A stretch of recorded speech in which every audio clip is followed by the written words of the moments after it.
তুমি কোথায় জয়েন করবা? আমি আন্দামান নিকোবরে যা জয়েন করব। তুমি কত তারিখে জয়েন করবা? 17 তারিখে। আচ্ছা, তোমার অল ইন্ডিয়াতে কত নম্বরে সিলেকশন হয়েছে? অল ইন্ডিয়াতে আমি 19 নম্বরে যে সিলেকশন হয়েছি।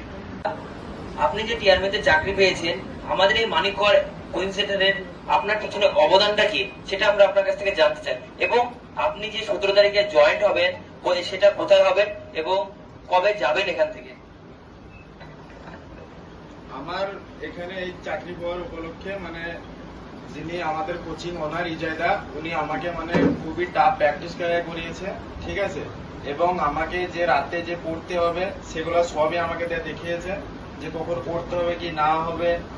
রাত 3টে 4টে পর্যন্ত আমাকে পড়িয়ে নিয়েছে, এবং সকালে আবার এসে 6:30টার সময় আবার আমাকে উঠিয়েছে।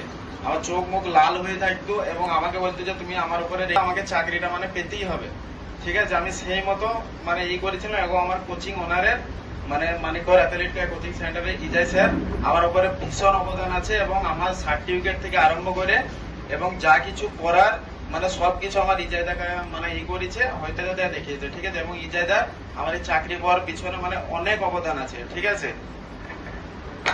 আচ্ছা, তুমি কোথায় জয়েন করবা? আমি আন্দামান নিকোবরে যা জয়েন করব। তুমি কত তারিখে জয়েন করবা? 17 তারিখে। আচ্ছা, তোমার অল ইন্ডিয়াতে কত নম্বরে সিলেকশন হয়েছে? অল ইন্ডিয়াতে আমি 19 নম্বরে যে সিলেকশন হয়েছি। ভারত মাতা কি জয়! ভারত মাতা কি জয়! বাপনের জন্য আর একটা হাততালি।